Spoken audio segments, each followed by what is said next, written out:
episode 15 of the Pucks and Podiums podcast. I'm your host, Tani, and I'm stuck filming on my phone because, I don't know, for some reason something's gone on with my camera, which I usually film on, so we're here on my phone, so bear with me. In terms of Formula 1, this week is kind of quiet. There was no race last weekend, but before we left off, it was Monaco Grand Prix, and Charles Leclerc won. He won his home Grand Prix.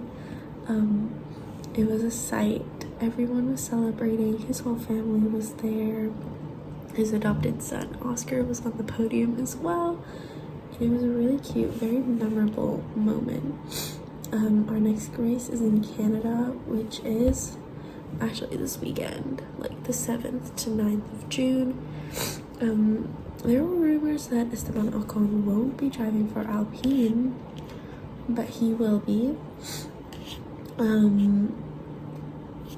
which is great to see. He made a statement about the crash in Monaco where he stated that they're not robots, which is true. Like, F1 drivers and all athletes are human beings, just like us. You know, they make mistakes and we can't fault them for their mistakes. But yeah, it's been a good race for McLaren and Ferrari. Actually, both teams are catching up to Red Bull. Last at Monaco, we had a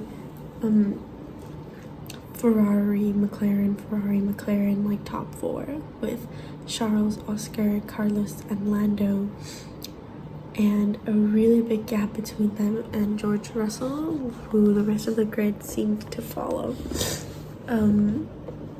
which is crazy to think because everyone thought the season would be like last season where Max would win everything, but so far we've had 3 Grand Prix winners, which is absolutely insane and amazing.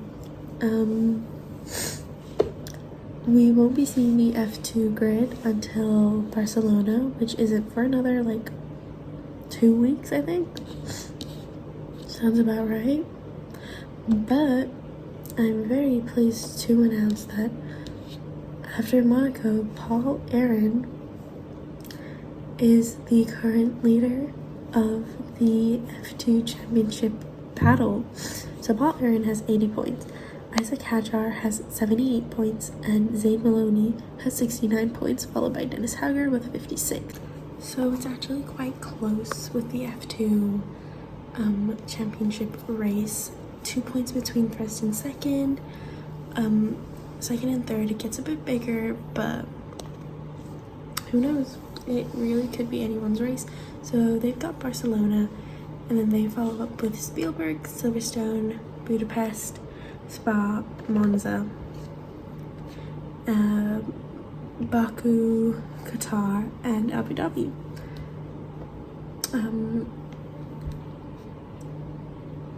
That's really all the motorsport news I have. I'm trying to get into like IndyCar, but I just don't know how to watch IndyCar or like what the rules are. So I think that might be my project for the summer, might be trying to learn about IndyCar, kind of getting into that a bit more. And, you know, I'll document my progress along the way.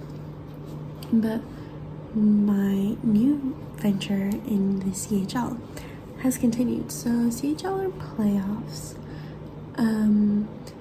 The teams that are playing are the Moose Jaw Warriors against the Moose Jaw Warriors, Saginaw Spirit, the Drummondville, there's the London Knights, and I think it was the Drummondville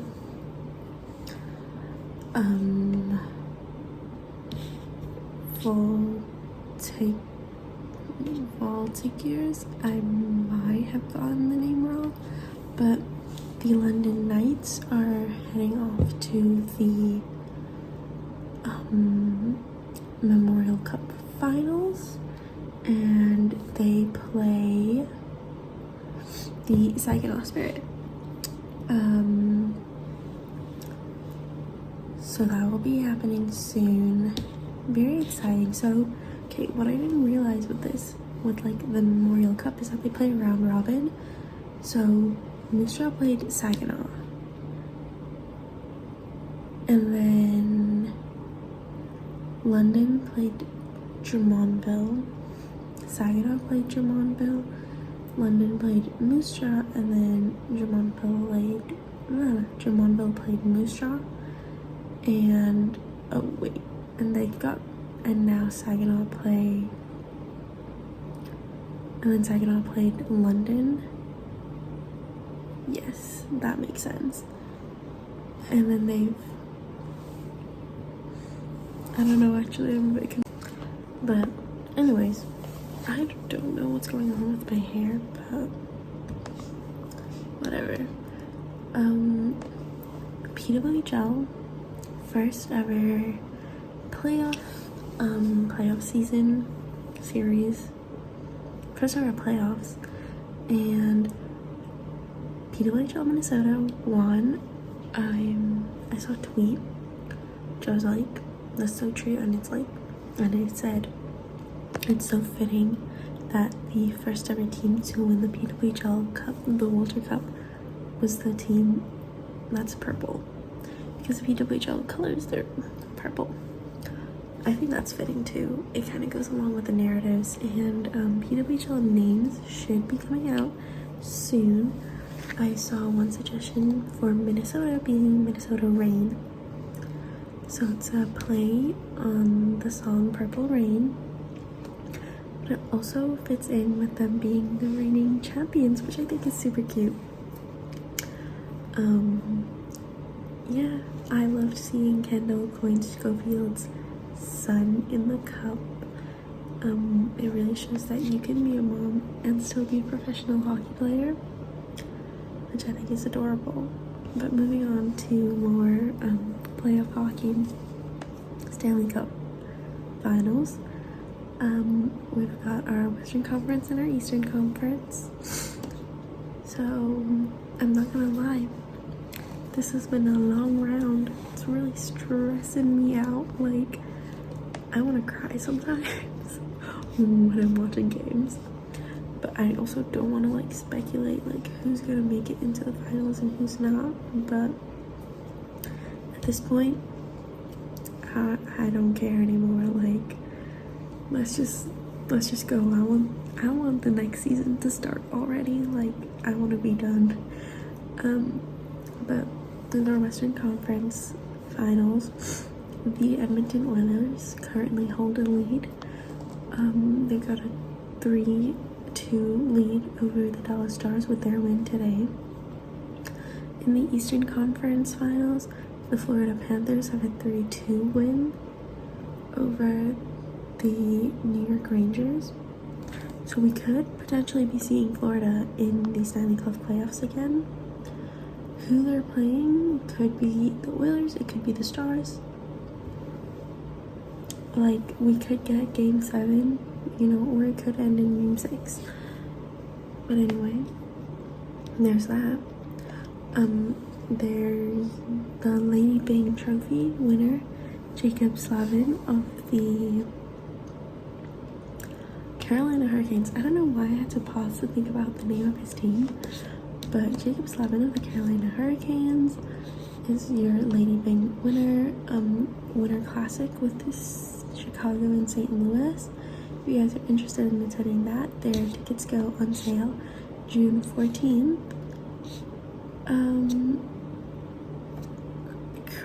Chris Tanev from the Dallas Stars, was seen leaving Edmonton with a cast, a boot on his foot, but he played in Game 5, which I think is crazy.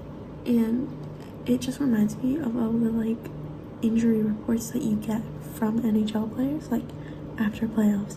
You get I played through a broken, Matthew Tkachuk playing through a broken rib. Seth Jarvis playing through most of the season with a torn labrum. Yeah, that, it's crazy to me. Like, that is some sheer dedication and like will to do that, because sweet, I can't make it through a game. Like, I play sports, and if I've got back pain, like, that's it. I'm out of commission. I'm playing 2 seconds and I'm done. That's not actually true. I mean, it's kind of true, but yeah, you know, one thing I've loved about this season is not the trades. I've hated the trades because now I don't know who's on which team, and I have to learn the rosters again. It like stresses me out so much. But I love the PWHL. I love it because the girls are very active on their social medias. So not the team social media. Like Sarah Nurse is active on her TikTok. Emma Malte is active on her TikTok. Like, they're making TikToks with their teammates, and I think it's great because it like gives them more exposure. I love that their streaming platform is YouTube, because it means that people can actually watch their games. Like, I didn't realize that it was on YouTube, but I love that because I can watch their games instead of like having to try to find a way to watch it. I can just go onto YouTube. It's like with the IIHF, like with Worlds, it was on YouTube, so I could watch it. Like, international fans can watch their games if they don't have a subscription, which is something I think the NHL can learn from, because yes, they've got a big fan base, but there are some fans who have to stick to the highlights, like me, because I'm sorry, I don't have any subscription to NHL TV. I have to rely on highlights or listening to the game, which I can't always do. But yeah, that was my little rant. We got Canada this weekend for F1, which means we're gonna get a Montreal Canadiens mashup. I am hoping to see some PWHL Montreal in there too. Highly unlikely, but I want to know which team is going to visit the Bell Center this year. We've had Aston Martin, and we've had,